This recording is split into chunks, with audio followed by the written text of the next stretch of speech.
Jesus Cristo, quando esteve aqui na Terra, ele selecionou 12 amados especiais, chamados apóstolos, para transmitir a eles de uma forma muito especial a grande e única mensagem que Jesus pediu para anunciar sobre a Terra.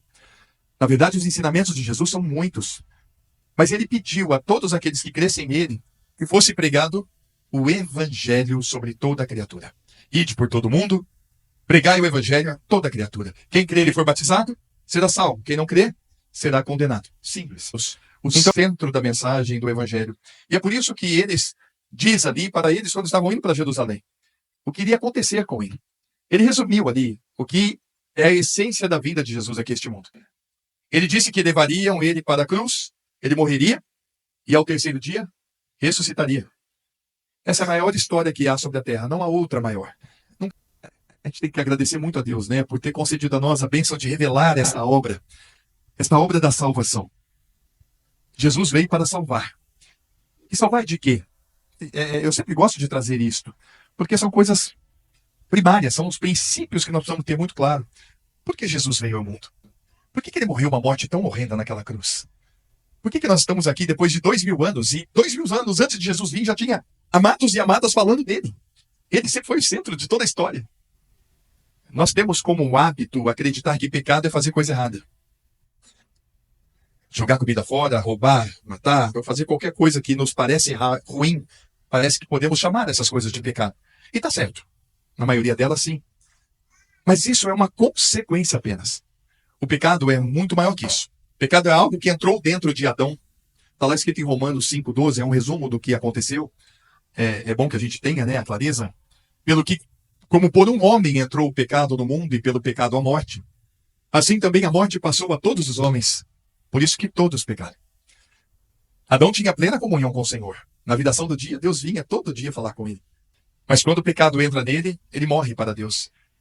E quando fala desta morte, talvez esse foi o grande engano de Eva ali, não é uma morte física. A morte física veio sim depois. Porque Deus falou, porque tu és pó, e ao pó tornarás. Mas o homem, ele não foi feito para morrer.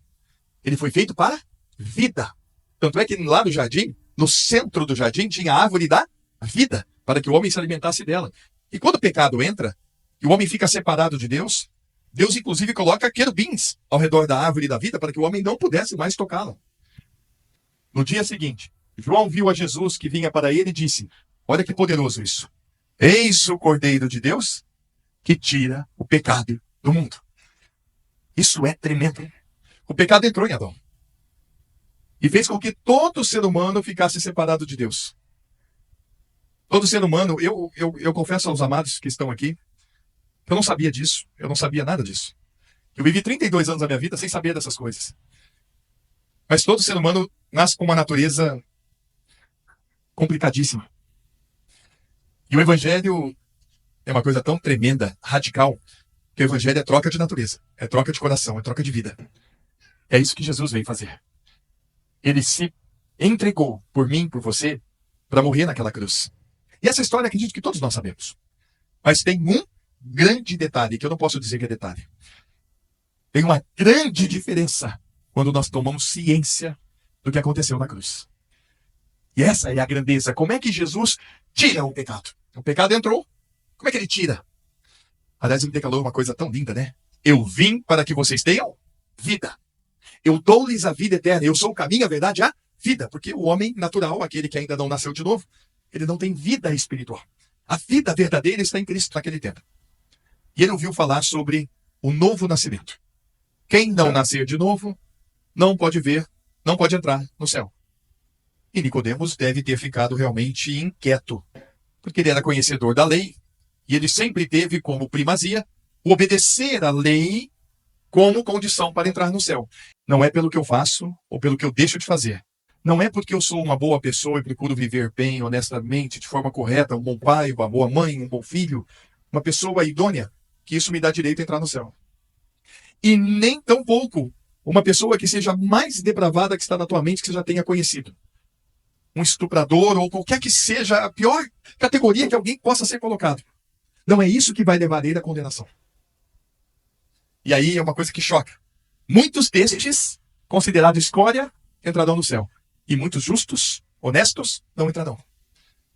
Porque o que nivela? Jesus declarou, João 3,3. Disse-lhe Jesus, em verdade te digo, que aquele que não nascer de novo, não pode ver o reino de Deus. É simples. Então não é pelo que eu faço. É pelo que Deus fez por mim. É por aquilo que eu posso crer. Eu não sabia disso, irmão, sobre o novo nascimento. Primeira vez que eu vi isso, eu falei, mas o que é isso? Nascer de novo? E Nicodemos, sabe o que falou para Jesus? Olha o versículo 4. Disse-lhe Nicodemos, como pode um homem nascer sendo velho? Porventura pode tornar a entrar no ventre da sua mãe e nascer? Veja, ele tinha uma visão realmente muito rasa, como eu também, como nós também. Como é que é esse negócio de nascer de novo? Eu tenho que entrar na barriga da minha mãe? E aí Jesus vai falar que é preciso nascer da água e do Espírito. O versículo seguinte. Jesus respondeu, na verdade te digo, que aquele que não nascer da água e do Espírito não pode entrar no reino de Deus. E aí como faz para nascer de novo? Essa é uma mensagem que nós temos aqui como primazia. E na Bíblia Sagrada, nós encontramos na segunda carta aos Coríntios, no capítulo 5, verso 17, a segunda mensagem, a seguinte mensagem. Assim, que se alguém está em Cristo, é uma nova criatura. As coisas velhas já passaram, eis que tudo se fez novo. Então, segundo a Bíblia, para nascer de novo é preciso estar em Cristo Jesus. Como é que eu faço para estar em Cristo? Jesus, ele fez uma promessa para mim e para você. Em João capítulo 12, verso 32. E aí que essa mensagem toma uma proporção extraordinariamente diferente daquilo que conhecemos. Todos nós sabemos que Jesus morreu na cruz, ou acredito que todos sabem disso. Se creem ou não, tudo bem, mas acho que sabem que Jesus morreu na cruz. Ele fez essa promessa. E eu, quando for levantado da terra, todos atrairei a mim. Jesus declarou que o que importava é ele ser levantado naquela cruz. Ele veio para isso. Só que quando ele foi levantado da terra naquela cruz, o que ele prometeu aqui? Isso é uma questão de revelação mesmo. Prometeu que nos levaria com ele para a cruz. Ele veio e disse, eu vou atrair você no meu corpo quando eu for levantado da terra naquela cruz. Ou seja, todos nós fomos incluídos pela fé no corpo de Cristo. E as Escrituras mostram para a gente como é que isso é verdade. Por exemplo, em Romanos capítulo 6, versículo 6. Sabendo isso, que foi crucificado com ele o nosso velho homem, para que o corpo do pecado seja destruído. Eis o Cordeiro de Deus que tira. Ele destrói o pecado quando cremos que nós fomos crucificados com Cristo. Olha o versículo 7. Porquanto quem morreu está justificado do pecado. Peraí, que morte é essa? Olha o versículo 8. Ora, se já morremos com Cristo, cremos que também com ele viveremos. Eu não sabia disso. Jamais imaginei que eu participei daquela obra, que ele veio para me levar com ele para a cruz. Foi há 2000 anos atrás? Mas é pela fé. Fé na palavra. E nós cremos, todos que estão em Cristo aqui, nós cremos que nós fomos crucificados com Cristo, nós morremos com Jesus. Espiritualmente. A velha vida, aquela vida do pecado, esta foi destruída e acabou. Quem morreu está justificado do pecado. E de sorte que fomos sepultados, olha lá como é que está depois dos sepultados, com ele. Nós fomos sepultados com ele. E para encerrar esta obra gloriosa, Jesus não ficou na sepultura. Ele foi ressuscitado, ele vive. E Efésios capítulo 2, versículo 6, olha que tremendo que está escrito. E nos ressuscitou juntamente com ele e nos fez assentar nos lugares celestiais em Cristo Jesus. O novo nascimento, segundo a Bíblia, é simples. É você acreditar que você morreu com Jesus naquela cruz e foi ressuscitado com ele. Aquele que crê, nasceu de novo. E agora ele vai confessar assim, ó, Gálatas capítulo 2, versículos 19 e 20, da atualizada, melhor. Porque eu, mediante a própria lei, eu morri para a lei, para viver para Deus. Já estou crucificado com Cristo, e agora não sou eu quem vivo mais. Agora é Cristo que vive em mim. É simples. É isso que nós pregamos aqui. É isso que nós ensinamos aos amados, de acordo com as Escrituras. Por isso que a gente gosta sempre de mostrar os textos todos, porque nós vamos estar firme nisso. Firme no que está escrito. Fiel é esta palavra. Que se morremos com ele, também viveremos com ele. Ou outra versão fala que se morrermos com ele, também com ele viveremos. Por que eu gosto mais dessa versão? Explico a vocês. Porque Deus é um gentleman. Se você quer, é só pedir a ele para crer. E aí, se você morrer com Jesus, você vai ganhar a vida eterna e vai viver para a glória dele. Oh, que coisa maravilhosa. E sabe qual que é o grande benefício? É que no final, a hora que as cortinas se fecharem aqui, e a cortina de cada um de nós uma hora fecha. Os olhos de cada um de nós vai fechar uma hora. Não tem como segurar isso. Por mais que a gente possa aí cuidar da saúde, e cuide mesmo é bom, mas ninguém pode impedir no momento de acabar o corpo. E nessa hora é que começa.